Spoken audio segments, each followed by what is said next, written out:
Hi, and welcome to Level 3 Professional Ethics in Accounting. We've got 6 sessions in order to go through all of the terminology and techniques and tasks that you need to be familiar with in order to be successful in AAT. Today's session is entitled The Ethics Environment, and there are 2 objectives. The first one is to look at the characteristics of a professional, and then secondly to look at the context of a professional, the environment within which ethics occurs.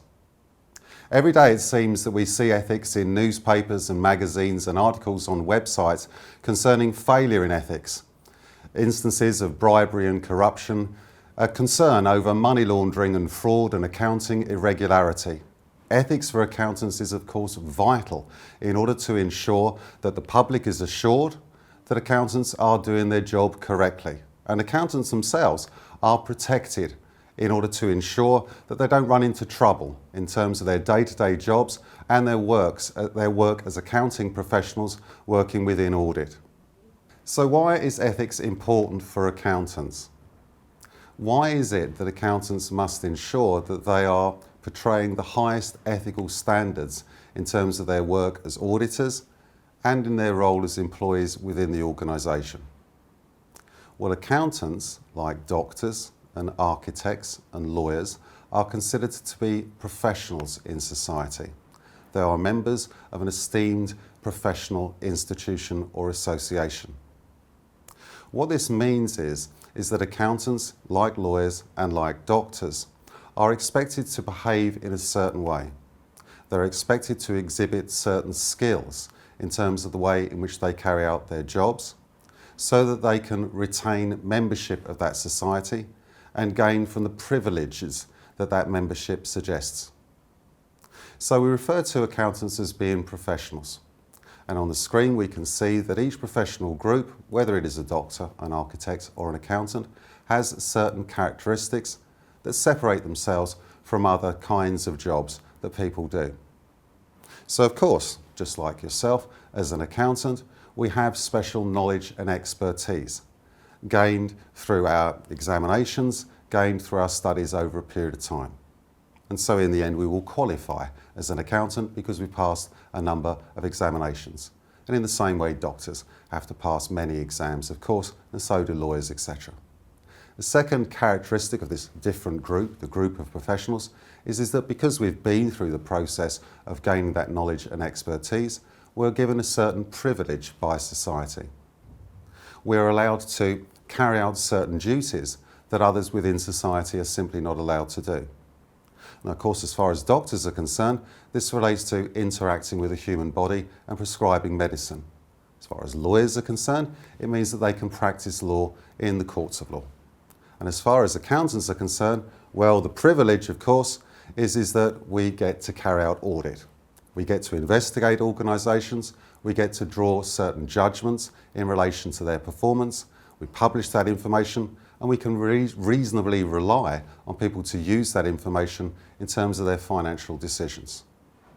In this way, through the work that accountants do, the companies are successful, and of course the stock exchanges of the world are able to act in reliance with regards to having true and fair information in relation to different organisations. So special knowledge and special privilege. However, if we have that special privilege, then society requires of us a certain obligation, a certain responsibility that all accountants must live up to. And that responsibility is very clear and it is unequivocal. It is that we simply must always ensure in everything that we do that we act in the public interest. And this is the same level or requirement or responsibility or obligation that doctors and lawyers have as well. And so accountants need to ensure that they are always acting in the right way, that they always consider the moral question very carefully, that they always ensure that they are acting with appropriate integrity, with appropriate ethics, with a sense of fairness and a sense of justice in terms of everything we do, every task we carry out, every task that we perform for an organisation, and indeed in terms of the way in which we carry out audit and the conclusions that we draw. So because we are professionals, we are held to a higher level of responsibility. And that higher level of responsibility means that we must act with the highest level of ethics. So okay, we accept that responsibility because we want to benefit from the privilege and we want to use all the knowledge that we've gained in examinations in order to demonstrate that we understand and are very competent in terms of the way in which we carry out our duties. The question that arises then is, well, if we want to act at that level, then what does it mean to be an ethical accountant? What does it mean to be a professional? What are these characteristics? What are these requirements? What are these personality traits that we need to exhibit so that everybody feels that we are doing the job in the most appropriate way? Well, there are five. 5 ethical considerations or 5 characteristics or 5 principles that draw together in order to create the ethical accountant. The first one is integrity. Now, integrity is a very broad phrase. It can mean a number of different things. Well, I think that we can say that somebody that acts with integrity is somebody that exhibits the highest standards of ethics.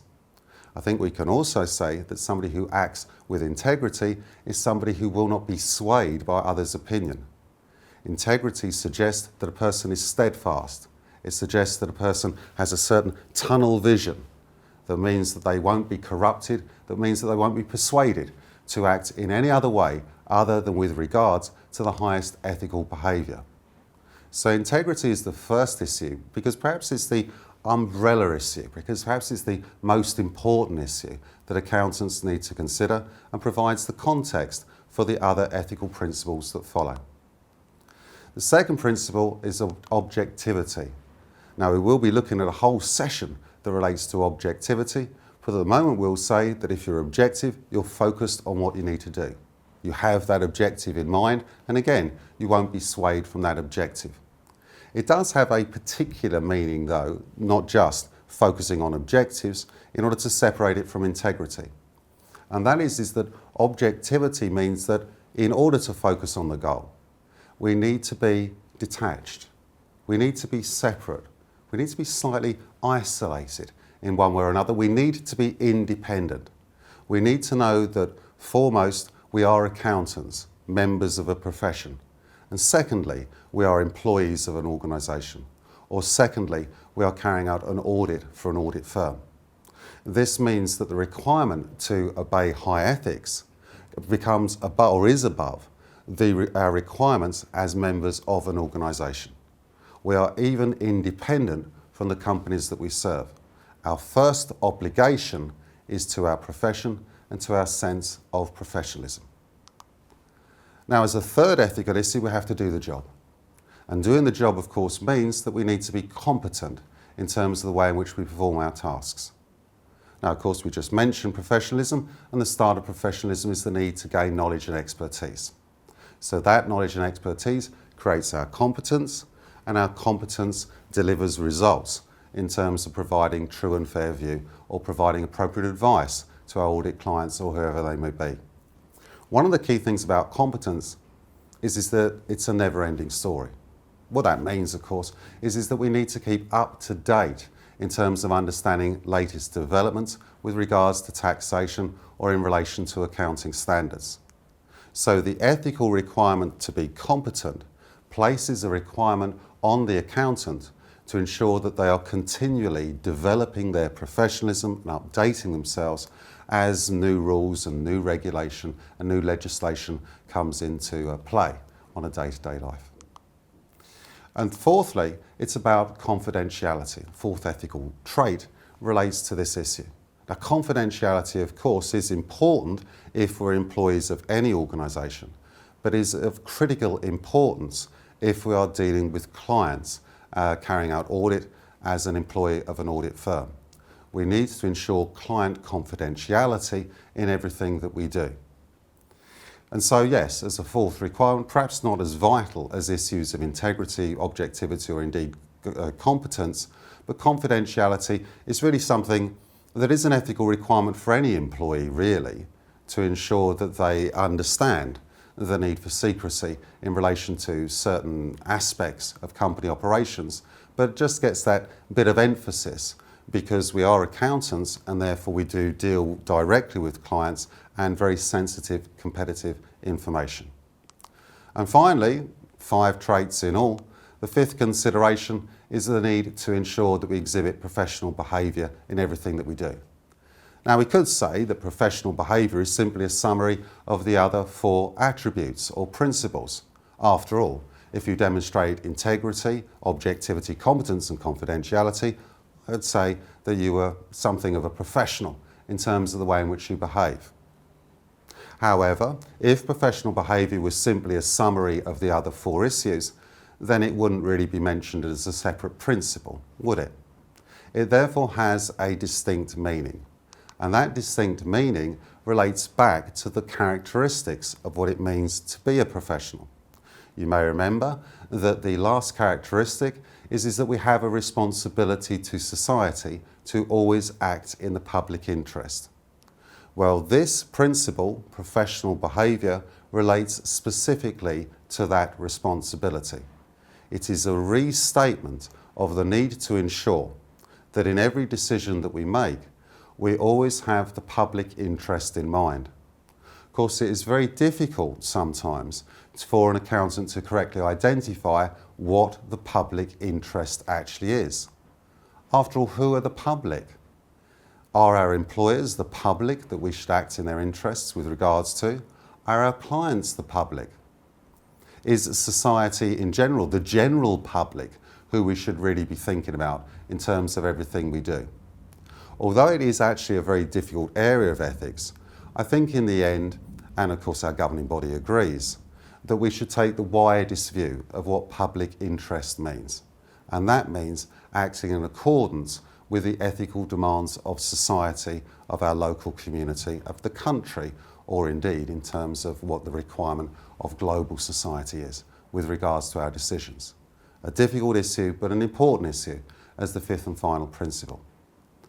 Now, beyond the 5 ethical principles, perhaps we need to think about the issue of professionalism and what we're required to do ethically from the perspective of our accounting profession.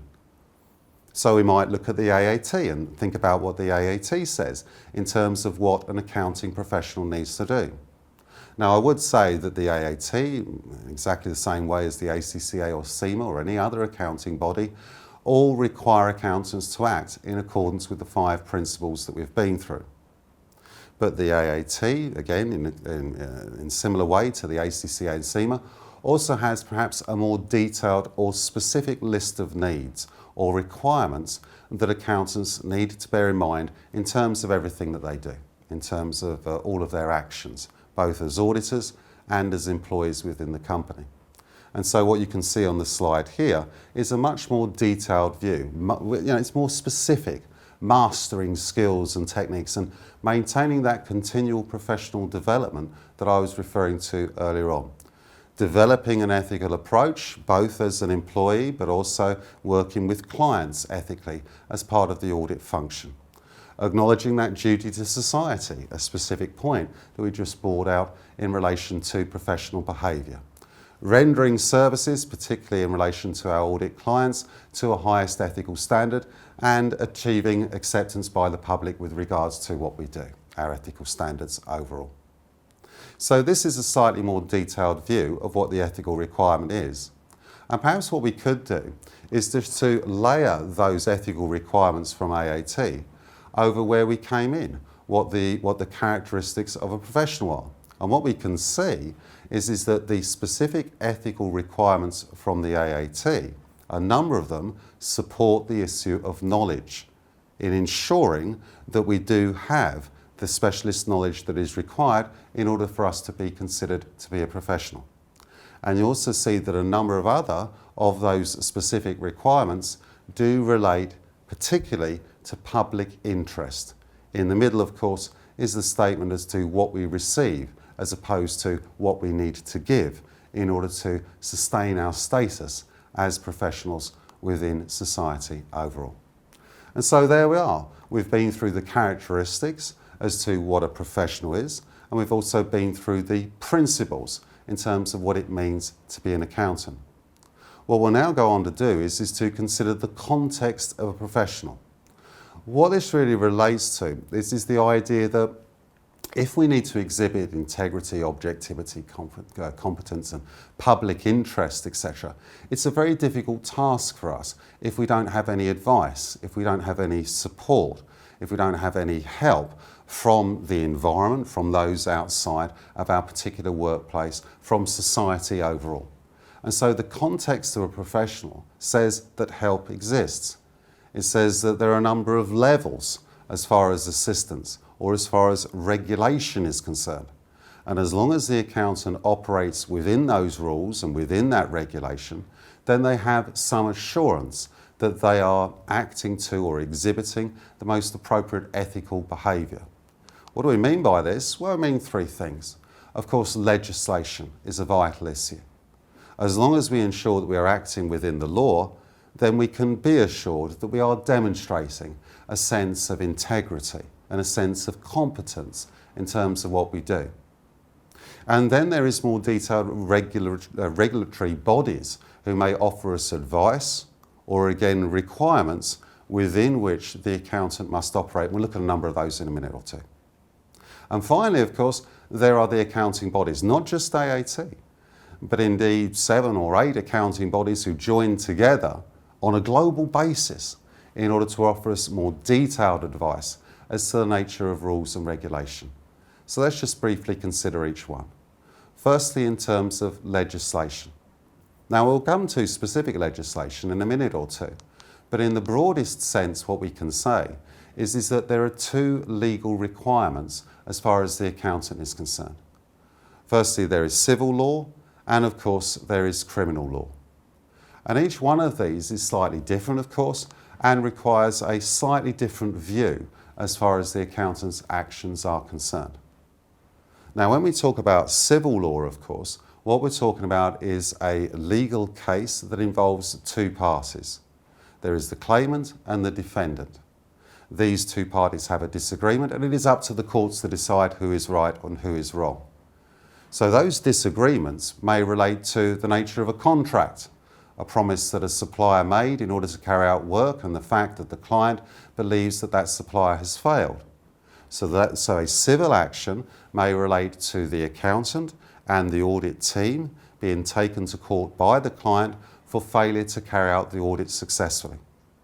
Now, of course, as an accountant, we need to ensure that we've done everything possible in order to restrict the likelihood of such action taking place, particularly if the action related to something like negligence in terms of the way in which the contract was performed. The outcome of a civil action is usually one of compensation, or is usually one in terms of an award given to the injured party in order to make amends for their suffering as in relation to the failure of the defendant to act. And secondly, of course, there is criminal law. Now, criminal law is enacted by the state against the party because they have breached the conventions, the requirements, the regulation that society holds to be appropriate with regards to different areas of operation. What do I mean by all of that? Well, I mean, of course, that there is a variety of legislation that exists, any of which a company or indeed an accountant could be held liable for prosecution in relation to. And a number of these, of course, could not only end up with personal fines as well as corporate fines, but could also lead to imprisonment. So it is vital in terms of competence, as far as the accountant is concerned, to ensure that they are aware of what those legal requirements are, and they are ensuring that they are promoting adherence to that legislation with regards to everything that their organisation does. Remember that it is up to the accountants to take a lead in these matters, because the accountant is a professional and must therefore stand up for the public interest, and the public interest is through legislation. So legislation is one context within which professionalism and within which our ethics play out. A second consideration, or a second safeguard, if you like, or requirement as far as the ethical behaviour of an accountant is concerned, is to be aware of and to ensure that we operate within the requirements of appropriate regulatory bodies. And here are a number of them on the screen for you. Some of them will be more relevant to us because of our particular area of expertise. So for instance, the FCA, the Financial Conduct Authority, is particularly important for us to be aware of and to be aware of the requirements of this particular institution. What this authority does is to set standards both in terms of ethics and in terms of regulation in relation to banking, insurance and investment organisations, and of course a lot of accountants operate within those areas. Customs and excise, of course, is really all about taxation, so maybe this is the one that we need to focus on more than anything else to ensure that we are competent in terms of what latest tax guidelines and requirements are, and to ensure that our organisation and the way in which we perform our tasks ensures that appropriate levels of tax are being paid by the organisation. Now, hopefully we will not have to deal with SOCA, the Serious Organised Crime Agency. However, for accountants, it does have some relevance. Now, of course, it is about organised crime, so this is not something that an accountant will be very familiar with, but money laundering is a burning issue today.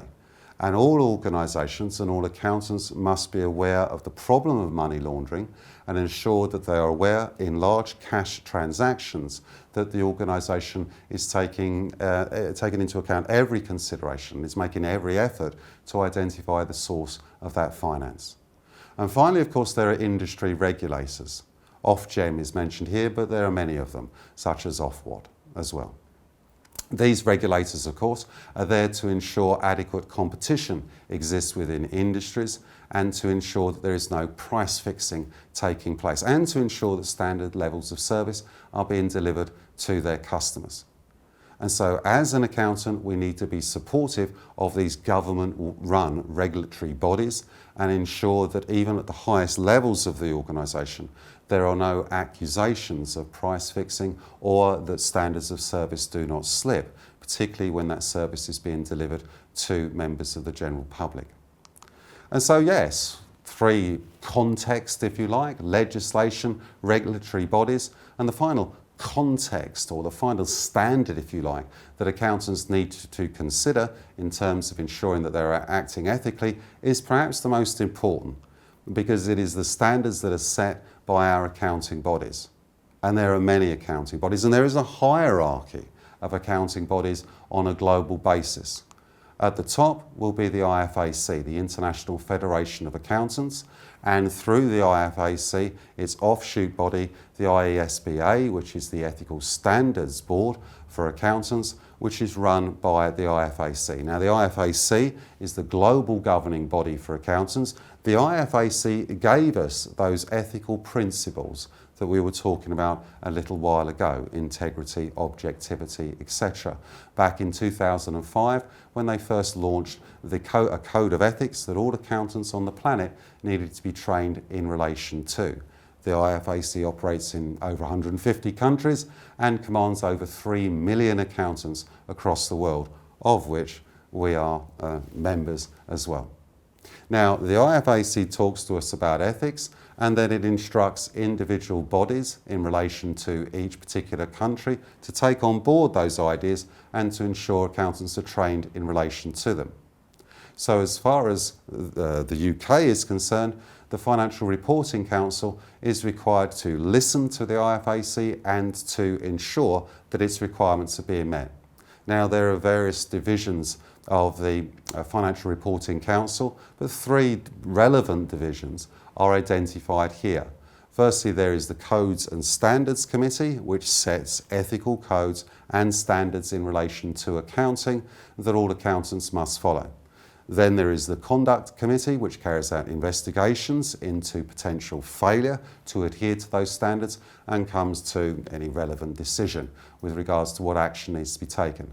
And the Executive Committee sits above the other two in order to make sure that they are doing an appropriate job, and the Executive Committee is being used to make high-level decisions with regards to any major changes in regulation or accounting standards that needs to be set.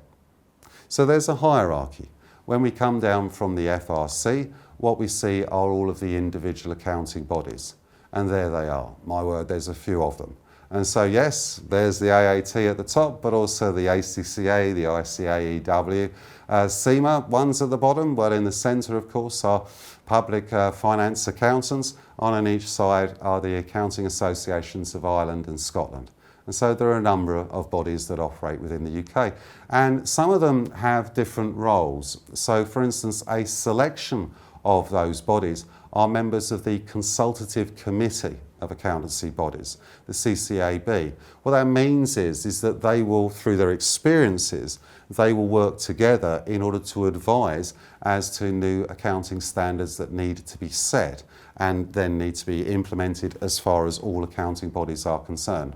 You see that the AAT is not a member of the Consultative Committee. You also see, perhaps slightly more surprising, that CIMA hasn't got a seat at the table either.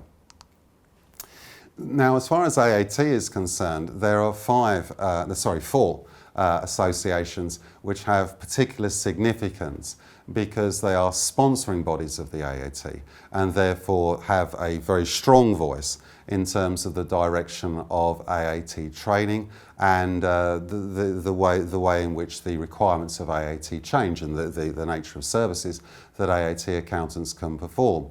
So here we see the ICAEW, and CIMA gets a mention at this stage, as well as CIPFA and ICAS as well. What's perhaps surprising about these sponsoring bodies is that the ACCA does not take part, and neither, for some reason, do the accountants within Ireland as well. But most of the other bodies are represented there. And between them, they help to define what AAT accountants are allowed to do. And so here is a slide which identifies a wide variety of accounting services that AAT accountants are allowed to perform. Perhaps more significantly, it is the nature of services that they are not allowed to perform, which needs to be identified. That is, that there are reserved areas of external audit, investment and insolvency, which are the sole remit of the other accounting bodies and not AAT accountants. And so there we have it. We've looked at the characteristics of a professional, and we've also considered the context of professionalism in terms of different levels of support that are provided by different institutions. What we'll now go on to consider are assessment tasks through which we can apply this knowledge in order to be successful in our AAT qualification.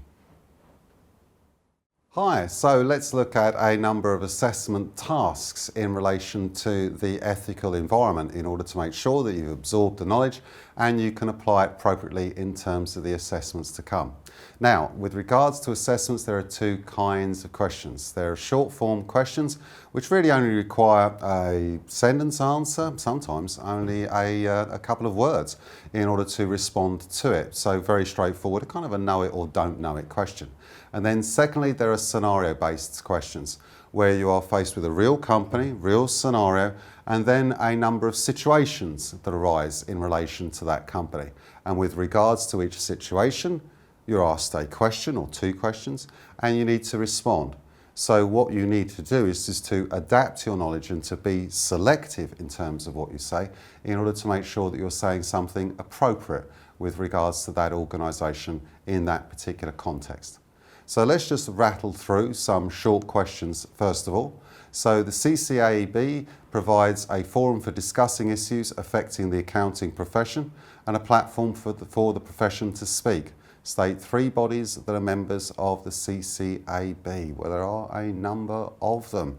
So three shouldn't be too difficult for us. We could choose CIPFA, we could choose the ACCA, the ICAEW, ICAS from Scotland would be another one, but it only requires three, so there we are. ICAEW, ACCA and CIPFA would be appropriate. Secondly, state two of the three committees for the FRC, and this is what it's like, you know, you need to make sure that you have absorbed everything and that you can answer even the most detailed question. It asks for two of the three committees. The three committees were the Executive Committee, Codes and Standards Committee, and of course the Conduct Committee. So you could have taken your choice from any two of those three. And then state two of the three statutory or regulated reserve areas in accountancy and finance. So these regulated or reserved areas are areas that AAT accountants are unfortunately not allowed to practice. And of course, the main one is external audit, because that has the highest impact as far as AAT accountants are concerned. But there is also insolvency, which of course is another very lucrative area. And the third one is in terms of investment decisions as well. So choose 2 from 3. Let's just do a couple of others. Accountants have 5 fundamental ethical principles with which they have a duty to comply. Explain whether these principles apply to students as well as qualified accountants. Well, my word. I suppose if they didn't apply to students, then perhaps we shouldn't have been discussing them, should we, through this session? So naturally, they apply both to students and qualified accountants as well, because even as a student, you are performing tasks within the organisation, and so you, as much as a qualified accountant professional, needs to ensure that you're acting with integrity and competence, etc. So, of course, they do apply to us all. What is the special responsibility that accountants must ensure is being met with regards to their position as professionals in society? Well, it was the responsibility, which was the last one of the 3 characteristics at the start, wasn't it? So it is a requirement for us to ensure that we are always acting in the public interest. And so there it is. We've been through a number of short form questions, and in the actual assessment, it's no more different than what we've just been through. Now, of course, the bigger questions are the scenario-based questions. So perhaps you would just like to pause this presentation for a moment or two and just give the scenario there a quick read through, rather than us reading it through together. Okay, I hope that you've done that. So you can see that it's about a small accounting practice, and they have a number of clients who they audit on a regular basis. So in relation to the scenario, the requirement from the assessment will introduce you to a number of events that have arisen. So you need to look at the events, usually called individual matters. Here's matter number 1, and just absorb within the context of the scenario what this event is trying to tell you. And so here what we can see, again, if you'd like to pause it at this moment and give it a read through, then please do. And so if you've done that, perhaps, just to take some pointers out of it, it's a letter that you've opened on behalf of somebody else, and it is essentially, it looks as if this individual is going to be bribed, that they are going to be offered £2,000 for offering some confidential information about another client. So in the context of this, we need to think about the questions. Think about what's being asked of us. Task number 1, explain which of 3 of David Wright's, he's the person who's received the letter and is being offered the £2,000, which 3 of David Wright's fundamental ethical principles are being most threatened by the points raised in the letter. Well, those are the principles that we're familiar with, so we need to select 3. Well, if he accepts a bribe for giving away confidential information, I don't think he's really acting with any sense of integrity, is he? And of course, it is confidential information, and so he will be breaching that confidentiality if he discloses it to another client. And the third one, well, I think the third one is slightly arguable. It's certainly not going to be competence as an issue. Objectivity, maybe slightly an issue within that, but I think public interest or professional behaviour is probably the third most important, because if everybody did this, if everybody accepted bribes and was willing to operate at that level, then clearly the public would lose confidence in accounting as a profession, and so he's breaching that third principle. Just one other then, another matter to take into account. Just give it a brief read through, pause the presentation for a moment, and then we'll just consider that. So there it is. It tells us that David Wright has now come back off holiday. It tells us that he is a member of the local council in his spare time, as well as being a successful accountant. And then it tells us that there are 2 companies that are tendering for a council contract, and he is being offered a reward by assisting each one of those companies in gaining the tendering contract with the council. So the question is which one of his 3 fundamental ethical principles are most being threatened by the points raised in matter 2? So there are the 5. Well, I think integrity is always an issue, because if he works with the company in terms of assisting them with the tenders, then really it brings us into question as to whether he is being fair with regards to his work as a member of the council. I think that his sense of independence as a council member is certainly being threatened if he is involved with organisations who are operating, who are looking to gain contracts with that council.